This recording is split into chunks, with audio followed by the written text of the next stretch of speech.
Hürmetli vatandaş, bugünkü leksiyalarımızla başlayımız. Leksiya ise de Gazi Rozi Washington'da sözleyimiz.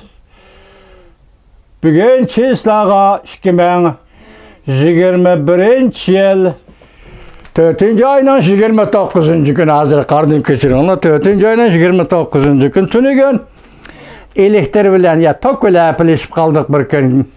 Görüşemeye kaldık, vatandaşlar sizlerden apı sorayımız.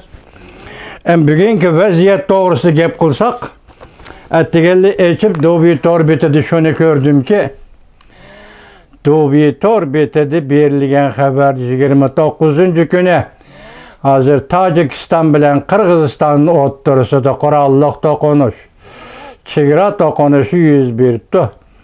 Dobi Torbet'inin eğitişçe Tacikistan taraf şu taraflarga chegaraga tortilgan stol bulağı kamera, yani hazırkı tilimiz bilan aytgancha jo'ngocha kamera o'rlashtirgan ekan. Buni Qirg'iziston taraf qabul qilmay qo'yibdi. Shuning bilan u o'rtada etishish, qurolliq to'qinish yuz berib, hozir Qirg'iziston tarafdan 15 nafar askariy qism yaralandi degan xabar keldi. Bu bugun atdiyelik xabar.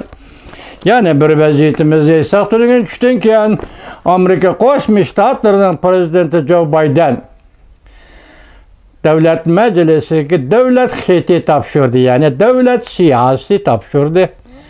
Doklad badi, dokladning butun tarjimasi kelmadi vatandoshlar. Shunday bo'lsin, bugun qisqacha yetib kelgan Xitoy tili qilingan tarjimasini sizlarga so'zlaymiz. Undan keyin hozir Go Boshing obzorchi, Xitoy obzorchi Go Boshing dedi ki, bu qatimqi davlat xeti yoki davlat siyosati Joe Bidenning jo'ngoga qattiq bo'lish. Biroq men hozir sizlarga so'zlaydigan qisqacha mazmunlarda ancha qattiqlik yo'q. Endi Go Boshing qanday kuzatdi bilolmadim. Prezident Joe Biden davlat siyosati topshirdi tunigan tushdan keyin. Doklad berdi vatandoshlar. Bugün şu doğruda sizlerge leksiya sözleyimiz. Mavzumundaq. Prezident Joe Biden Xi Jinping'e qattiq ifoda bildirdi. Kishilik huquq masalasida sukut qilmaymiz dedi mavzuliq xabar. 4. ayının 29. günü Vanve Torbet'de e'lon qilindi. Xabar mundaq boshlanadi. Amerika Prezidenti Joe Biden şu yer vaqti haftaning 3. kuni Davlat Majlisida siyoset nutqi so'zlab, ko'chmanlar masalasi, irqchilik masalasi, xalq turmushi masalasi, diplomatiya qatorliq masalalar bo'yicha to'xtaldi. Nutq so'zlash jarayonida mundaq tilga oldi. Men Jungoning davlat rahbari Xi Jinpingga bildirib qo'ydim. Amerika to'qinishda emas, raqobatlashishni qarshi oladi, lekin kishilik huquq masalasida Amerika Qo'shma Shtatlari sukut qilmaydi. Prezident Biden mundaq ko'rsatdi: bizning mablag' sarflash tashabbuslarimiz Amerikaning diplomatik siyosatini kuchaytirish, o'rta burjoziyani manfaatga ega qiladi. Bu deganlik har bir davlat o'xshash prinsip ostida harakat qilishdan va buni kapolatga ega qilishdan derak beradi.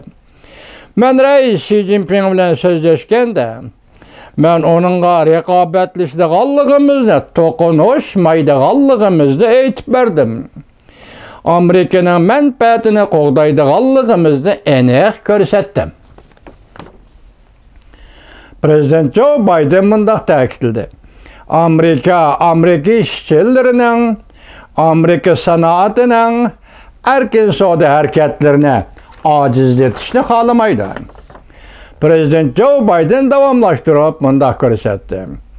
Men rais Xi Jinpingga yana mundaq dedim. Bizning Hind Tinch okeani rayonida qudratli harbiy kuchimiz bor. Xuddi Yevropada NATO turgandek. Bu to'qinish paydo qilish uchun emas, to'qinishdan saqlanish uchundir. Men uning yana mundaq dedim. Amerika kishilik huquq erkinlik doğrusunda bergen vədilerine yerde koymaydı. Mesuliyetçan prezident kişilik hukuk dəxlətarımızға uçurğandı sükut kılmaydı. Prezident bolğan iken mən devletimizden cevher siyaseti bilen iş görmende görsətdi. Sözlügen notqada Amerika Qoşmuş Ştatlarının prezidenti Joe Biden. Devamını anlayışla hürmetlik vatandaşlar.